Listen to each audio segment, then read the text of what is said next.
میں بھی دیکھتا ہوں کہ آپ میرے ساتھ زبردستی کیسے کر سکتے ہیں، شمشیر قادوانی نے کہا تھا۔ کر سکتا ہوں، بالکل کر سکتا ہوں، میری بات کان کھول کر سن لو۔ اگر تم اگلے 5 منٹ میں باہر نہیں آئے اور نکاح نہیں کیا تو میں تمہاری ماں کو طلاق دے کر گھر سے نکال دوں گا اور تمہیں جائیداد سے آگ کر دوں گا۔ ارسلان صاحب نے شمشیر قادوانی کی آنکھوں میں دیکھتے ہوئے اسے دھمکی دی تھی، جسے سن کر شمشیر قادوانی کے چہرے پر مسکراہٹ آئی تھی۔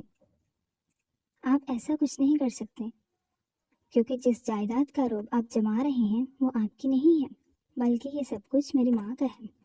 آپ مجھے اس کا رعب جمائیے گا جو آپ کا ہو۔ شمشیر قادوانی نے ان پر گہرا وار کیا تھا۔ بات بھی سچ ہی تھی، ارسلان ایک غریب خاندان سے تھے۔ اس وقت انیتا بیگم نے ارسلان صاحب کے اخلاق سے متاثر ہو کر انہیں اپنے ہمسفر کے طور پر اپنی زندگی میں شامل کرنے کا فیصلہ کیا تھا، مگر شادی کے چند ہی عرصے بعد انیتا بیگم پر ارسلان صاحب کی حقیقت کھل گئی تھی۔ وہ جیسے نظر آتے تھے ویسے بالکل بھی نہیں تھے۔ ان کے ایک ساتھ کتنے ہی چہرے تھے۔ ہاں ہاں ہاں ہاں، ارسلان صاحب نے ایک زوردار قہقہہ لگایا تھا، جس پر شمشیر قادوانی اور انیتا بیگم دونوں ہی پریشان ہوئے تھے۔ میں نے تمہیں یہ بات نہ بتانے کا سوچا ہے، مگر اب وقت ایسا آ گیا ہے، مجبوراً مجھے یہ بات تم دونوں کو بتانی پڑ رہی ہے۔ وہ کیا ہے نا کہ یہ بنگلہ، بینک بیلنس، بزنس، کاروبار سب کچھ تمہاری ماں کا تھا، مگر اب نہیں ہے۔ اب یہ سب کچھ میرا ہے۔ میں نے ان سب کی پاور آف اٹارنی اپنے نام کروا لی ہے۔ اب یہ سب کچھ میرا ہے، اس لیے اب اگر تم دونوں سڑک پر نہیں آنا چاہتے تو فوراً سے نیچے آ جانا۔ ارسلان صاحب نے ان دونوں کی طرف فاتحانہ مسکراہٹ اچھالی تھی اور کمرے سے چلے گئے تھے۔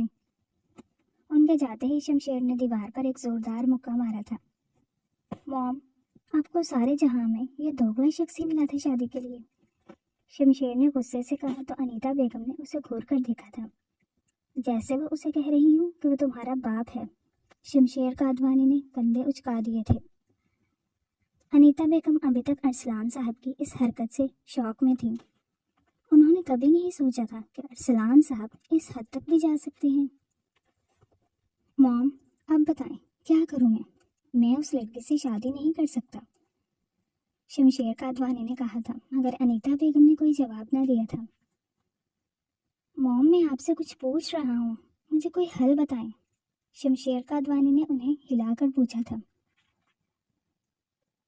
وقتی کوئی حل نہیں ہے شمشیر، جیسا تمہارا باپ کہہ رہا ہے وقتی طور پر تم ویسے ہی کرو، کیونکہ اس کے علاوہ ہمارے پاس کوئی چارہ نہیں ہے۔ وہ پاگل آدمی کہیں سچ میں ہی ہمیں گھر سے نہ نکال دے۔ انیتا بیگم نے اسے کہا تھا۔ موم، آپ بھی بجائے میرے ساتھ دینے کے یا مجھے کوئی حل بتانے کے، آپ مجھے کہہ رہی ہیں کہ میں اس گنوار لڑکے سے شادی کر لوں۔ ایسا نہیں ہو سکتا موم، یہ نہیں کر سکتا میں۔ اس سے شادی کر کے میں نے اپنی زندگی برباد نہیں کرنی، شمشیر قادوانی نے کہا تھا۔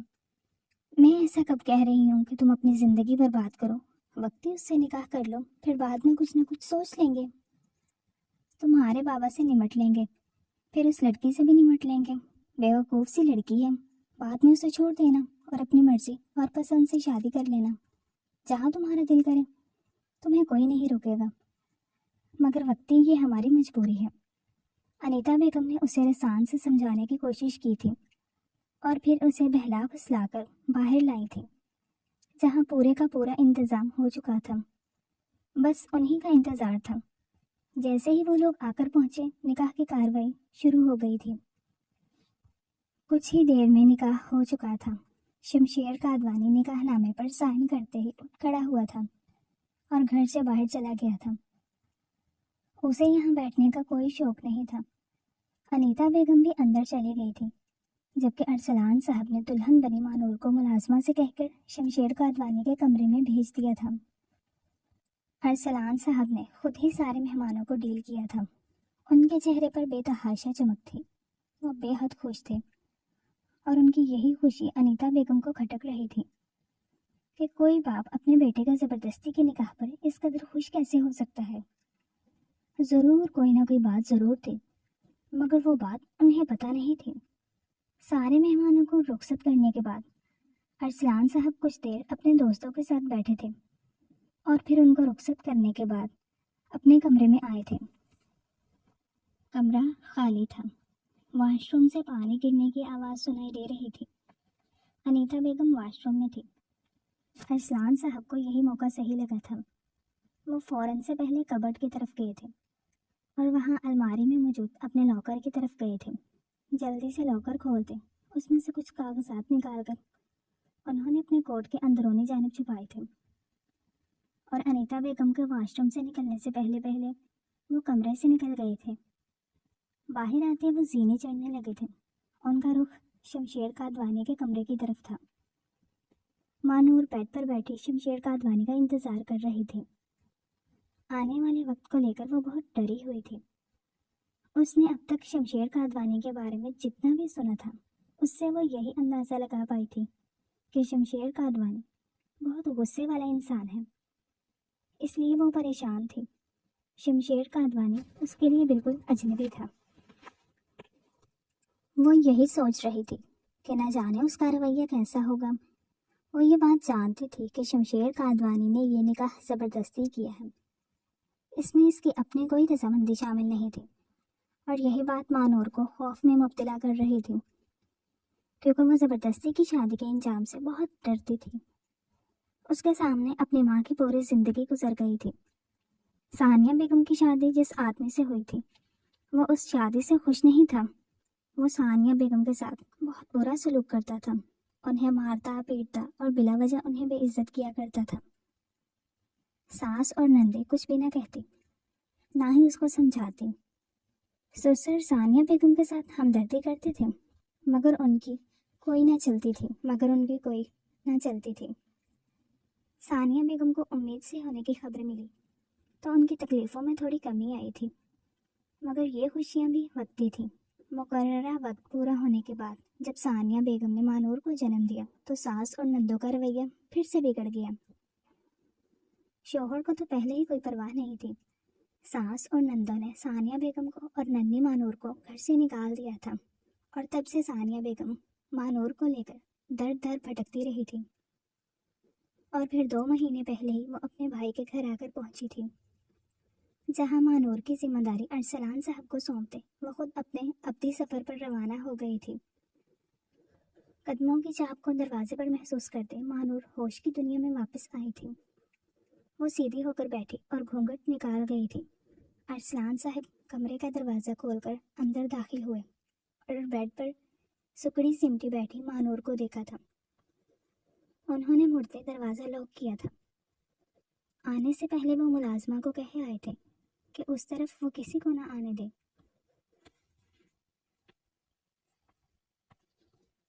وہ دھیرے دھیرے قدم لیتے بیڈ کے قریب آئے تھے اور اس سے تھوڑے فاصلے پر بیٹھ گئے تھے۔ ماموں آپ یہاں؟ مانور اپنے سامنے ارسلان صاحب کو دیکھ کر حیران ہوئی تھی اور پھر نامحسوس سے انداز میں پیچھے کھسک گئی تھی۔ کیوں میں یہاں نہیں آ سکتا کیا؟ میں جانتا ہوں کہ تم شمشیر کی منتظر تھی، وہ بھی آ جائے گا، مگر اس سے پہلے کچھ میری خدمت بھی تو کر لو۔ میں نے تمہیں اپنے گھر میں بنا دی ہے، تمہیں سڑک سے اٹھا کر محلوں کی رانی بنایا، اپنے بیٹے سے تمہارا نکاح کروایا۔ یہ سب تو تم نے کبھی خواب میں بھی نہیں سوچا ہوگا کہ تم اتنے بڑے گھر کی بہو بن سکتی ہو۔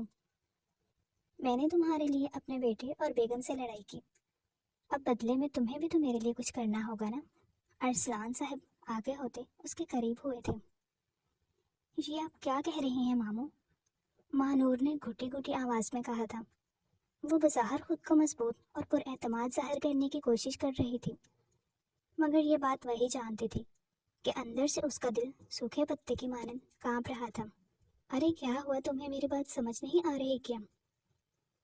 ویسے بہت ہی بے وقوف ہو تم، میں تو اتنی آسان زبان میں تمہیں سمجھا رہا تھا، مگر لگتا ہے کہ تم انتہائی کن ذہن ہو۔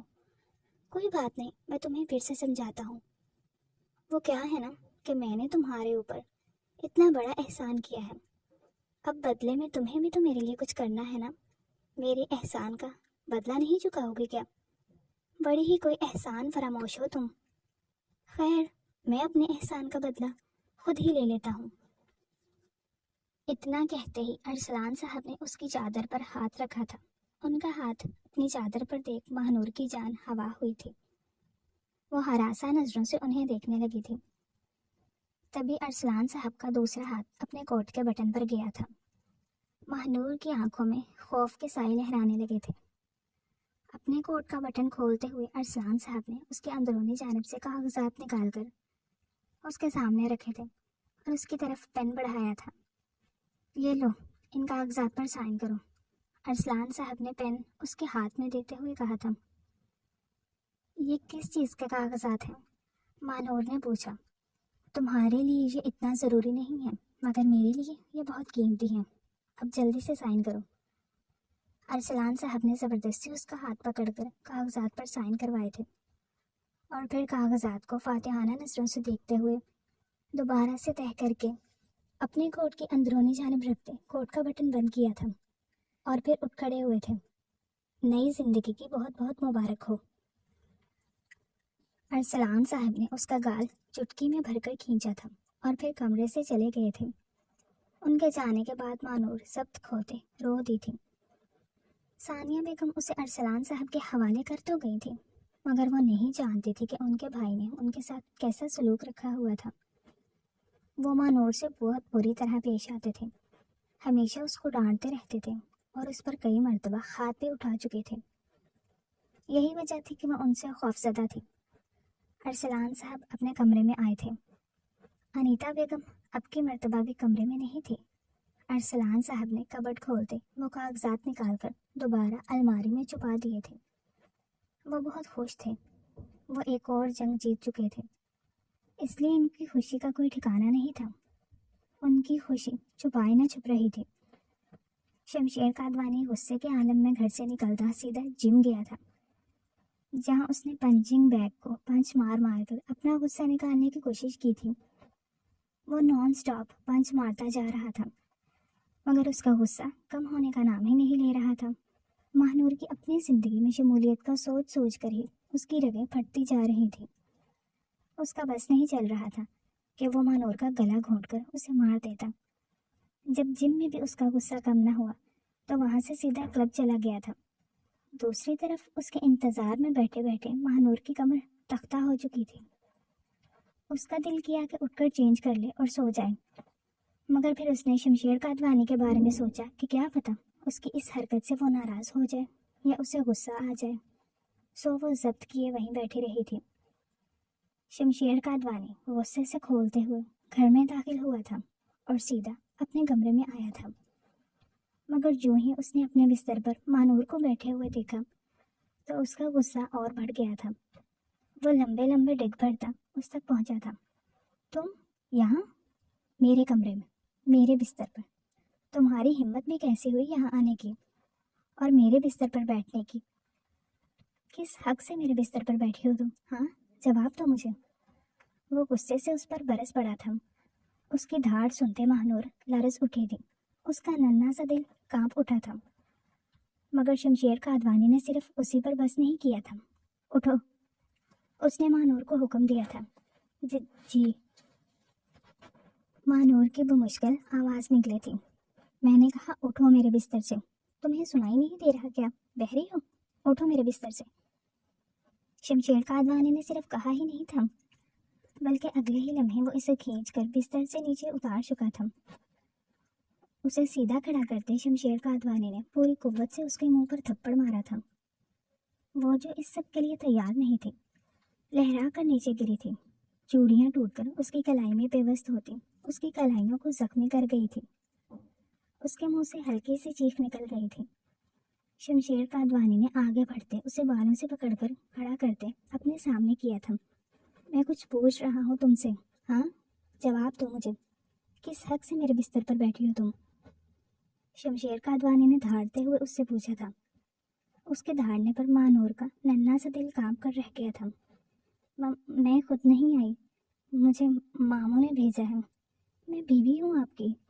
ماہنور نے آنکھیں بند کرتے کہا تھا کہ شاید یہ بات سن کر اس کی جان خلاصی ہو جائے گی، مگر وہ یہ نہیں جانتی تھی کہ یہ بات کر کے وہ اپنے لیے کتنی بڑی مشکل تیار کر چکی ہے۔ آنکھیں کھولو، شمشیر قادوانی نے اسے حکم دیا تھا۔ مگر مانور نے آنکھیں کھولنے کی بجائے مزید میچ لی تھی۔ میں نے کچھ کہا ہے تم سے؟ بہری ہو کیا؟ آنکھیں کھولو اپنی۔ اس مرتبہ شمشیر قادوانی نے کہتے ساتھ اس کے بالوں کو زور سے جھٹکا دیا تھا۔ مانور کو درد ہوا تھا۔ وہ اپنی آنکھیں کھول گئی تھی۔ ہاں بتاؤ، کیا کہہ رہی تھی تم کہ تم میری بیوی ہو؟ تمہیں پتہ بھی ہے کہ بیوی کیا ہوتی ہے اور اس کے کیا فرائض ہوتے ہیں؟ اس کو اوپر سے لے کر نیچے تک دیکھتے ہوئے شمشیر قادوانی نے معنی خیزی سے کہا تھا۔ اس کا لب و لہجہ ایک دم بدلا تھا۔ اس کی بدلتی ٹون دیکھ کر مانور کی ریڑھ کی ہڈی میں سنسناہٹ ہوئی تھی۔ وہ اس سے اپنا آپ چھڑوانے لگی تھی، مگر شمشیر قادوانی کی گرفت اس پر مضبوط ہو گئی تھی۔ اس نے اسے ایک جھٹکے سے بیڈ پر پھینکا تھا اور اپنی شرٹ کے بٹن کھولتے شرٹ دور اچھالی تھی اور بیڈ کی طرف آیا تھا۔ نہیں نہیں، پلیز ایسا نہ کریں، پلیز مجھے جانے دیں۔ میں آئندہ آپ کے کمرے میں نہیں آؤں گی اور نہ ہی آپ کے بستر پر آؤں گی، مجھے جانے دیں، وہ بوکھلاتے ہوئے کہنے لگی تھی اور ہاتھ جوڑ کر اس سے اپنی جان بخشی کی معافی مانگنے لگی تھی۔ ساتھ ہی ساتھ وہ پیچھے کی طرف کھسکتی جا رہی تھی، یہاں تک کہ وہ بیڈ گراؤنڈ سے جا لگی تھی۔ شمشیر قادوانی اس کے اوپر جھکتے اس کے دائیں بائیں ہاتھ رکھ دیا تھا۔ مانور نے روتے ہوئے دونوں طرف دیکھا تھا۔ اس کے فرار کی تمام راہیں بند ہو چکی تھی۔ شمشیر قادوانی پر اس کی کسی التجا کا اثر نہ ہوا تھا۔ وہ بیچاری اپنی شادی کی پہلی ہی رات اس کے غصے کی بھینٹ چڑھ گئی تھی۔ پوری رات کمرے میں اس کی چیخیں گونجتی رہی تھی، مگر شمشیر قادوانی حیوان بنا رہا تھا۔ صبح جب وہ اٹھا تو اس کی نظر اپنے پہلو میں سوئی ہوئی مانور پر پڑی تھی، جو اس کے ناروا سلوک کے بعد نڈھال ہو کر پڑی ہوئی تھی۔ وہ ہوش و حواس سے بیگانہ تھی۔ شمشیر قادوانی یہ بات جانتا تھا، مگر اس کے لیے یہ بات اہمیت نہیں رکھتی تھی۔ وہ فریش ہو کر آیا اور پھر اپنا موبائل لے کر بالکنی میں چلا گیا۔ واپس آیا تو اس کا موڈ کافی حد تک خوشگوار ہو چکا تھا۔ اس نے الماری کھولتے اپنی پیکنگ کی تھی اور پھر انیتا بیگم کو اپنے جانے کے بارے میں میسج کرتا گھر سے نکل گیا تھا۔ ٹھیک 1 گھنٹے کے بعد وہ ایئرپورٹ سے لندن کے لیے فلائی کر گیا تھا۔ انیتا بیگم نے صبح 10 بجے کے قریب اس کا میسج دیکھا تھا اور پھر فریش ہوتے باہر آئی تھی۔ ارسلان صاحب گھر پر نہیں تھے، نہ جانے وہ آج کل کون سے چکروں میں تھے۔ انیتا بیگم چاہ کر بھی ان کی سوچ تک نہیں پہنچ پا رہی تھی۔ وہ ارسلان صاحب کو ایک اچھا انسان سمجھتی تھی، تبھی خود کروڑ پتی ہونے کے باوجود انہوں نے غریب ارسلان صاحب کو اپنے ہمسفر کے طور پر چنا تھا۔ مگر ارسلان صاحب کی اچھائی کا مکھوٹا جلد ہی اتر گیا تھا اور انیتا بیگم کے سامنے ان کا اصلی چہرہ آ گیا تھا۔ وہ ان کو چھوڑ دینا چاہتی تھی، مگر پھر شمشیر قادوانی ان کے راہ کی زنجیر بن گیا تھا۔ وہ اپنے بیٹے کی خاطر ارسلان صاحب کو قبول کرنے کے لیے تیار ہو گئی تھی اور اب تک ان کے ساتھ اپنا رشتہ نبھا رہی تھی، مگر اب وہ ارسلان صاحب کے رویے اور حرکتوں سے سخت دل برداشتہ ہو چکی تھی۔ وہ سوچ بھی نہیں سکتی تھی کہ ارسلان صاحب ان کو دھوکہ دے کر ان کی ساری پراپرٹی اپنے نام کروا سکتے ہیں۔ رات میں اس بات پر ان کی ارسلان صاحب کے ساتھ خوب بحث اور لڑائی ہوئی تھی، اور یہ لڑائی تھپڑ پر ختم ہوئی تھی۔ ارسلان صاحب نے انیتا بیگم پر ہاتھ اٹھایا تھا، اور یہ بھی کوئی نئی بات نہیں تھی، اس سے پہلے بھی ایسا ہو چکا تھا۔ ملازمہ نے انیتا بیگم کے سامنے ناشتہ لا کر رکھا تھا۔ مانور کہاں ہے؟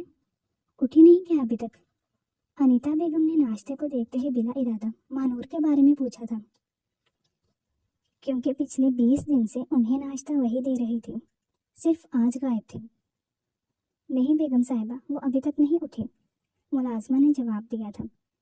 چائے پیتی انیتا بیگم کو حیرت ہوئی تھی۔ اچھا، کیا بات ہے، اس لڑکی نے تو ایک ہی دن میں خود کو مالکن سمجھنا شروع کر دیا ہے۔ حالانکہ میں کل سمجھا کر بھی آئی تھی، لیکن لگتا ہے کہ یہ کتے کی دم ہے جو ہمیشہ ٹیڑھی رہتی ہے۔ خیر، جاؤ جگاؤ اسے اور اسے کہو میں بلا رہی ہوں اسے، انیتا بیگم نے حکم نامہ جاری کیا تھا۔ ملازمہ سر اس بات میں ہلاتے ہوئے اوپر کی جانب بڑھ گئی تھی، مگر وہ جس سپیڈ سے اوپر گئی تھی چند ہی سیکنڈ بعد انہی قدموں بھاگتے ہوئے واپس نیچے آئی تھی۔ اس کا سانس بری طرح پھولا ہوا تھا اور وہ بری طرح سے ہانپ رہی تھی، جبکہ چہرے کے سارے رنگ اڑے ہوئے تھے۔ کیا ہوا نازو؟